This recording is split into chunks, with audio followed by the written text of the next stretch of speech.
Hey, what is going on, guys? It's Young here, and today I'm back in another Fortnite video. In today's video, I'm going to show you guys the best settings to use in Fortnite. I'm going to show you guys all the settings that I currently use and all the settings I would recommend for all you guys watching this video. So if you guys are looking for the best settings to use or just curious on what I'm using, definitely stay to the end of the video because these settings are the very best. And real quick, before we get into the video, I have a V-Buck giveaway. I give away 2,000 V-Bucks every single Friday. So if you guys want to take part in this giveaway and win some free V-Bucks, all you guys have to do is to drop a like on this video. Make sure you guys do subscribe to the channel. Make sure you guys do turn on post notifications so you guys get notified for every single new video and when I announce the winners. And lastly, leave a comment down below of either your Xbox gamer tag, your PSN gamer tag, or Epic account, and you guys will be automatically entered into the next giveaway. And lastly, make sure you guys do add me in the item shop. All you guys have to do is go down to the bottom right, click on support a creator, type in creator code YoungHumor, which is my code, and you guys will have me added and supported as a creator in the item shop. And alright guys, let's go right to the video. Alright, so in this video, I want to teach you guys some of the best settings to use in Fortnite. These settings are very good if you guys like to build a lot, if you guys want to focus on editing, just close range fights, whatever the case may be. I think these settings are the very best and the most balanced in between all of those things. And I think that's a really good thing when you're coming to choose the best settings for you, is finding a good balanced settings to choose from, because you really don't want to have just a specific setting that's really good for something and then really bad in other areas. So you want to have very balanced settings if possible. So going into the settings that I currently use that I recommend that I think are very good. So going into my vertical and horizontal sensitivity, they are both on a 47%. So X and Y sensitivity is both on 47%. That is a very good and balanced sensitivity. It's not extremely on the high, it's definitely not a high sensitivity, but it's not really too low. I would consider a low sensitivity maybe like a 44%, 43%.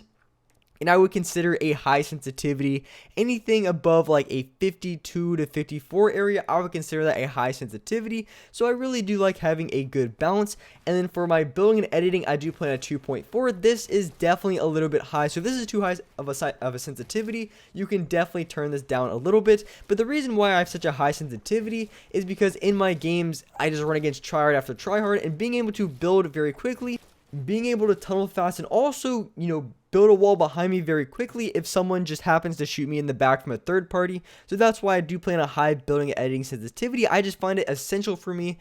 And what I do, just getting shot all over the place and being able to tunnel, build, and just not take an exorbitant amount of damage because I'm not able to turn around fast enough. That's why I do plan a high X and Y sensitivity.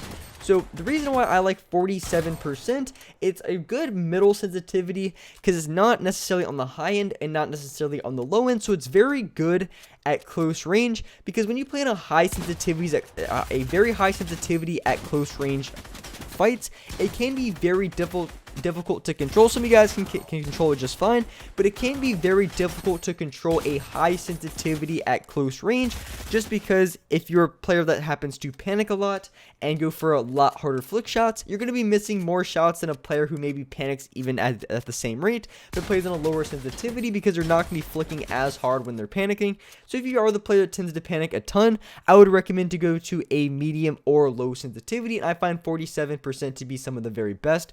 Now, as far as my ADS sensitivity, I do recommend anything from a 9% to an 11%.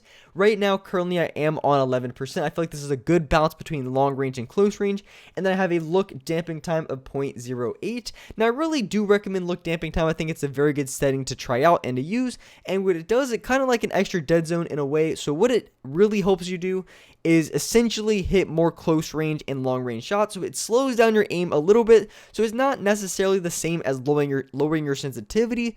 It just makes it a little bit more accurate when you are making small analog stick adjustments. So if you're having problems hitting your, say, long range shots, I would recommend putting on a little bit of a look damping time. I wouldn't go as far to say put on like a 0.25, but I would say anything from like 0.4 to maybe like a 0.12 can be a very good thing for you to hit more shots. And same thing can be true at close range.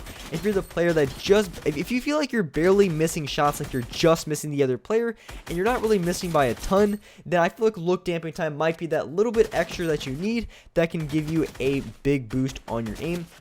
So, like I said, if you're missing just barely off of other players, playing on a look damping time can be a very essential thing and can help you hit way more shots than before.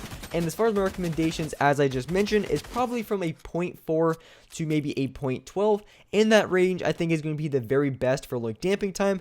So going into my last two settings, and of course I'll show you my sensitivities and binds and all that stuff, but as far as my sensitivities, I play on a 10% and 9% dead zone. This is the lowest I can go without having any major stick drift. And then foot controller setting, I have this setting off. You want to have this setting off, obviously, just because it adds input delay, and you don't want that. You want everything to feel as smooth as possible, so you want to have this setting off all the time. And then, like I said, for my dead zones, 10% and 9% is about the lowest I can go without having to have some major stick drift. As far as other settings, you want to make sure you have auto open doors, auto consumables on the right. You want to have confirm edit on release on. I have that setting on because it kind of clears up a bind and you don't have to hit confirm after every single edit. And then as far as my replays, I do have replays off. This helps boost FPS because it can really drain FPS if you have this setting on. So you want to make sure you have that off.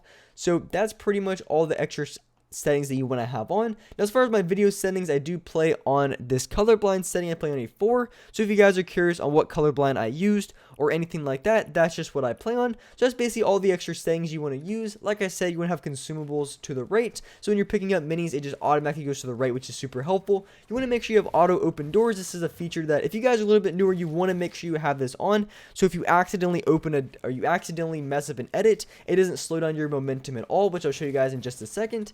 And then I do have confirm edit on release on, and the reason why I do is you don't have to hit confirm after every single edit, which can be kind of annoying and sometimes you mess it up. So I think it's a really good idea to have this setting on, because I know a lot of you guys ask me if I have the setting on or off, and I really do. I've tried them both, and I think I can edit a little bit faster with having confirm edit on release off, but at the same time just having that extra bind cleared up. And for me, I used to have my confirm button on my paddle, and being able to take it off my paddle and maybe putting something like pickaxe, which that's what I did. So my upper left paddle is confirmed, and now I moved it to pickaxe. So that makes it a lot easier for me in game. So that's why, or one of the big reasons why I use edit confirm on release. And at the same time, it's still very quick. It still feels very fluid. So if you guys don't have that setting on, I would recommend having it on. So as far as my binds, if you guys are curious on what I'm running as far as my paddles and everything, I do have 4 paddles. And as far as what I have on my paddles, I have pickaxe, I have jump, I have edit, and then I have my launch pad where I place like my traps and launch pads, stuff like that.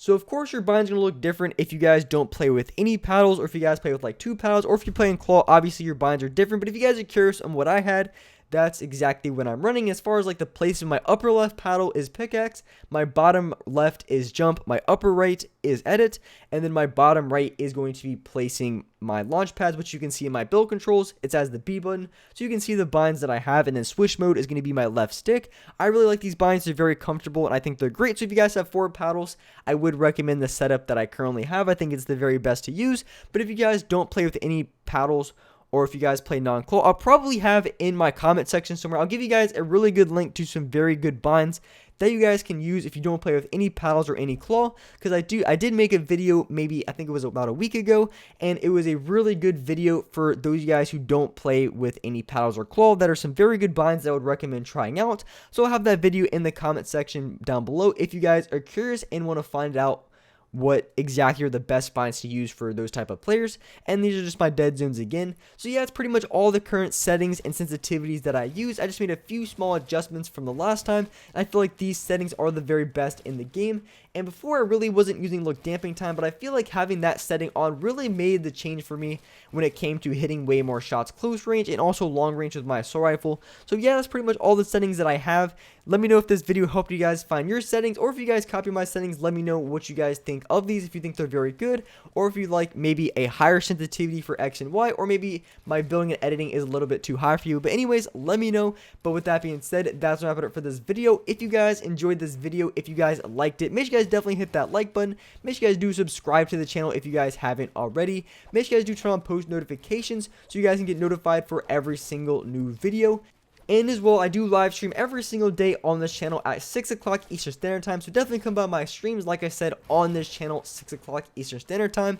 So, like I said, appreciate you guys watching the video. And alright guys, I'll see you next video.